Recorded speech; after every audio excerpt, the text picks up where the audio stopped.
All right. So we had a wonderful talk by Rajiv. He spoke really about the digital disruption, and disruption is real. And I personally believe digital is real. But when we go out and speak to small and medium enterprises, that you have to go digital, that's not what we can talk. We really have worked with a lot of these small and medium enterprises and truly worked to transform their current state into a digital one. Now, when we say enabling small and medium business owners, I just want to know in the audience that we are here, how many of us are running businesses, small and medium businesses, right? All right.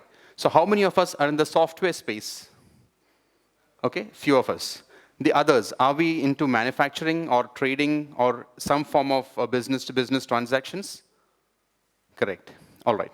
Now, when we say we want to scale up, what are we really talking about? And why are we talking about SMEs? There's a lot of hue and cry in the government from the side. They're saying we want to help SMEs, we're going to give them collateral-free loans, and then all that. But are they really going to help SMEs? So the focus on SMEs because today, they provide employment to about 40% of the people out there, of the employable workforce, 40% is from SMEs. And they produce goods that have got significant value. They contribute about 30% of the GDP. Now, why would all these speakers who come here talk about numbers? Because numbers is what really makes it significant. And the export opportunity they have is, again, about 40% of what exported is from SMEs. Now, what should SMEs scale up? We say SMEs need to scale up, SMEs need to scale up, I need to scale up, your business has to scale up. But what are we talking about scaling up? When we look into the VCs who are investing in companies, we see they're investing in companies that scale on certain numbers. Okay, we've got so much of signups. OK Credit has raised maybe $40 million. Khata Book is raising another $50 million maybe. But are they making revenue? The answer is no. They're not making revenue, but they're scaling up. But can we go and sell the story to a small and medium enterprise who is running his business? You and me, we are running our businesses here. Do we want to scale up like them? How many of you would say, yes, we want to scale up like them?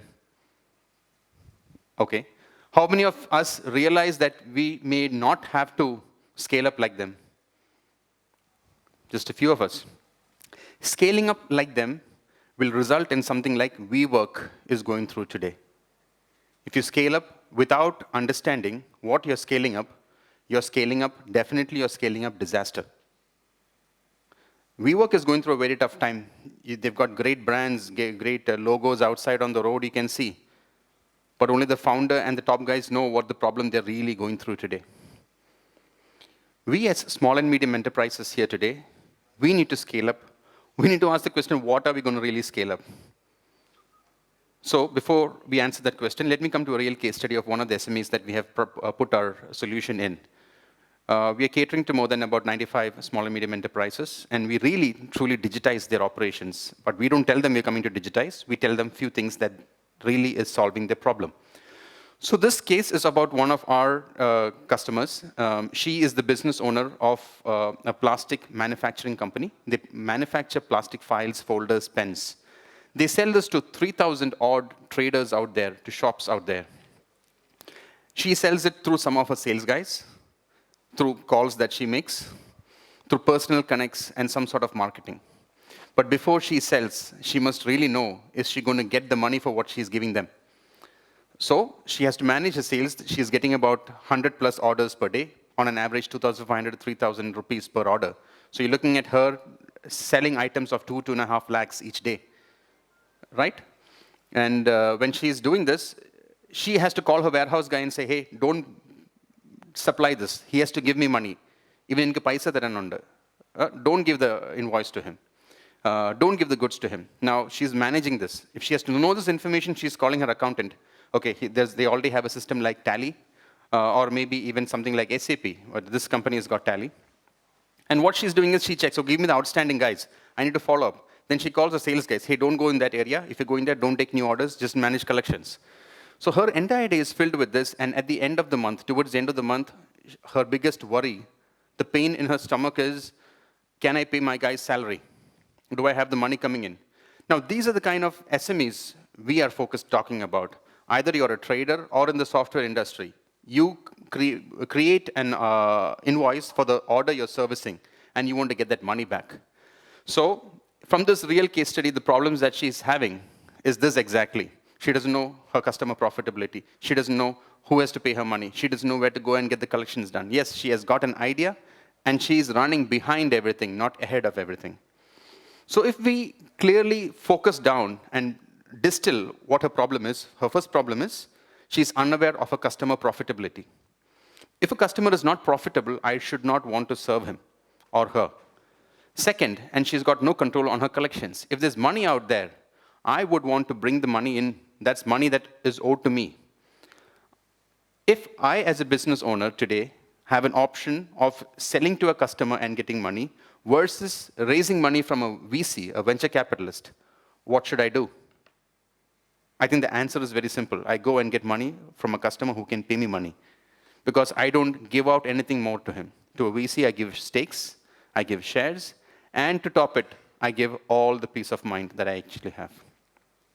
So here, we are enabling them to do collections out there in the market. Money out in the market should come into your bank.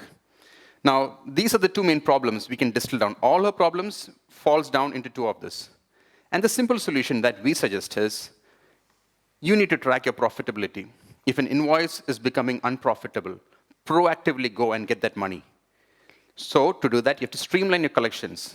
And therefore, you are aware of your business risk, and you are aware of your cash flow needs.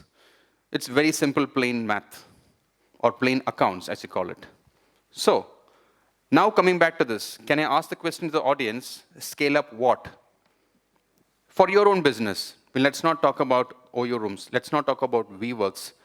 Let's talk about the real small and medium enterprises that we are catering. What do we want to scale up? Any feedback? Collections? Acquisition. So when you do say user acquisition, they are your users. We as a business, we will survive if we get revenue, right? So paying users, I would assume you meant that, paying users, yes. So we want to acquire paying users, and we have to make sure we streamline the payment part. This is the core focus of any small and medium enterprise. Many of us, when we do startups, or when we come into the space and start our business, we start focusing on, okay, we get distorted every day morning as we read the newspaper. This company raised so much money, this company raised so much money, and we think, okay, do I need to raise money? We did not realize that the real business rules and values, the bottom line of it, the bedrock, is revenue. What can you sell? What is the value you can give so that you can capture value? How can you build the customer, and how can you get the money back? That is the bottom line. And if we are not on those lines, then we are scaling up a possibility of ending up like a WeWork today, or the other news of the startups you hear shutting down. So when a company raises money and you read that in the newspaper, that's not the big thing. The big thing is, are they profitable? They may say, no, we're not profitable, but there are some people who believe in us that, we'll be profitable. Good for them. But for us, we are scaling up profitability. And we're going to scale up the way our business can sustain. So scale up profitability is the first point. And scale up in a way you suddenly won't have to shut down. The Cox and King story. We don't want to scale up and have a lot of things and suddenly have, a hole in the center where everything is going to crumble into. So what are the drivers of these SMEs, our SMEs, to grow?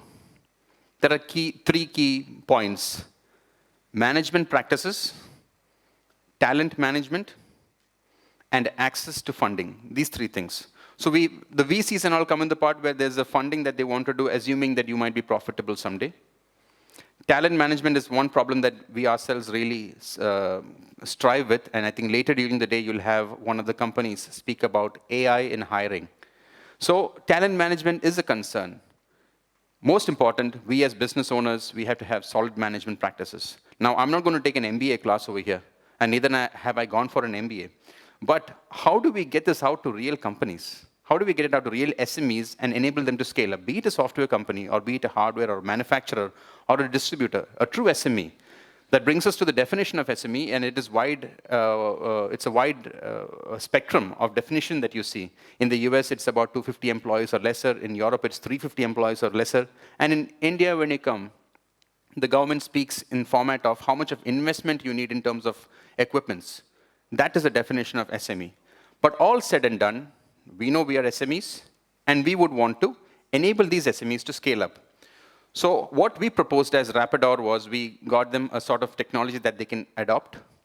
We will do the necessary level of research and development to run their business smoothly. And we will give an opportunity for them to network and move forward to scale up their business. This is what we offer for them. So we spoke right now about SMEs. They take care of 40% of the workforce in India. And they're taking care of 40% of the exports from India. But when it comes to funding, they are only able to access about 16% of facilities extended by banks in India. They only account for 16% of it. So definitely funding is a problem. I mean, I have working capital concerns.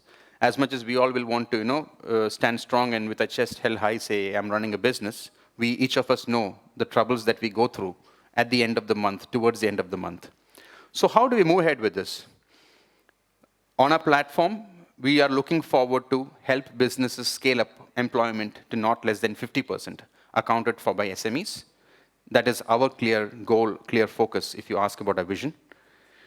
We want to help India's export rise. So which means that these companies that are on our platform should be able to seamlessly export their goods. Then, about the bank lending part, what can we really do to solve this problem that they have got inaccessibility to finance or financial facilities?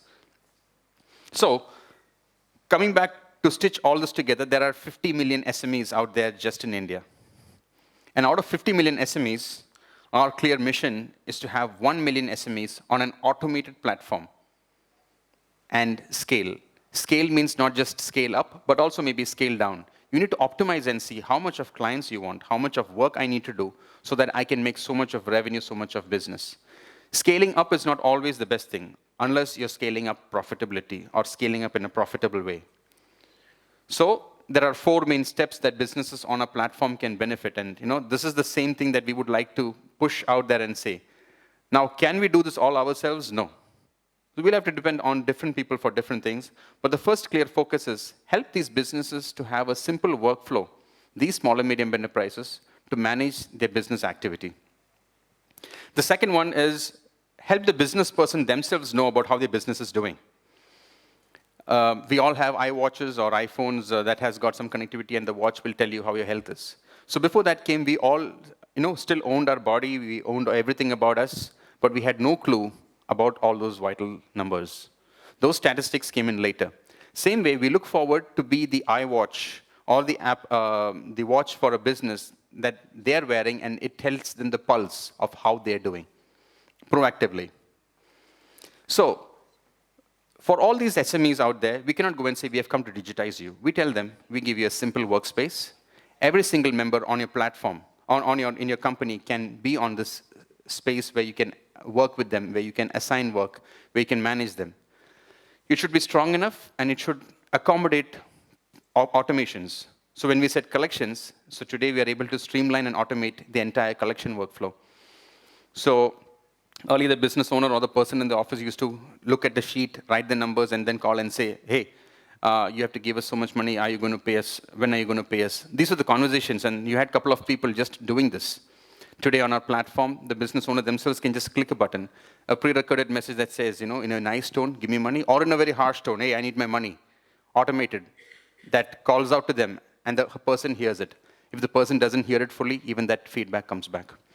Besides that, after the call is over, we have partnered now with NPCI, the National Payments Corporation of India, to be able to get the payment from the party across the phone through a simple link. So UPI payments enabled for business to business is what we are currently working on, so that you can have the bill come to you immediately into your bank, or if it is an invoice that he has to pay 30 days from now, you can enable it with a simple UPI password link that goes. And he says, okay, everything is ready, I will pay it on the 30th day. When he puts his code, what happens is that UPI enables that payment to happen on that day, irrespective of the money in the bank or not. How? Through an overdraft account that can be enabled for that account specifically. So all in all, in short, what are we enabling? We're enabling him to know his profitability. He will know are his invoices profitable or not before it is unprofitable, get the money back. Automate the money collection process. And this is the progressive automation that we're doing. Now, as we move forward, businesses would like to use this as a single window. So are we going to create everything? No. I think this is where we can all work and move forward together. Today, to enable these businesses and address their other needs, we are bringing in on our platform a team management or a planning and execution, activity execution workflow. So that has come in through the specific applications, if you see. The users on our platform today are not just the business owners, but also their business counterparts. So if I'm running a business of selling files and I'm selling to traders, even those traders can see their items and activities on our application, and soon moving forward, they'll be able to see it directly on WhatsApp itself. So we are actually including everybody on the platform so that businesses can seamlessly work. So we have got SME owners, every team member in the SME, and SME clients moving forward. Now, how do we really work on enabling other workforces on our platform? So quickly to move forward, we are trying to transform full-time employees into task-oriented team members. So business knows 100 activities that I need to do, I need to get it done. If somebody resigns, we know who to reshift or reassign those activities to. And we have those specific actions coming in. On the same way, they have companies are saying they want to manage payrolls. So we are in talks with multiple payroll processing companies that are new age. So we can plug it in through APIs and it's on the platform. We are already partnering with UPI for the payments. So our profile actually gives the benefit of us helping to analyze the risk. So we're putting some risk analysis engines on the platform for the business owner to know what is the risk. And if he wants to apply, he can apply for a bank loan or a working capital arrangement seamlessly from the single window platform. So these are some of the clients that we are servicing out there, scores of such clients. And our platform is gaining significant traction. Today, we're processing more than 35 crores of invoices on a platform each month. And we are currently making revenues from the users and the applications on a platform by billing the users. Moving forward, we would like to make a portion of it free for other specific small and medium enterprises. So we have advertisers coming in and other partners like logistics, banks, etc. on the platform. So in a nutshell, this is where we are. My co-founders and I, we are the creators of Rapidor. We've got Rapidor and Rapidor Lite, which is specifically for these small businesses who may not want to spend or shell out money. So currently, we are growing on a 27% month on month, and this is only because it's a platform. We've got others who can collaborate and come on. We've got 85% client retention and conversion, and we look forward to actually serve in SMEs, not just on a platform, but maybe outside as well.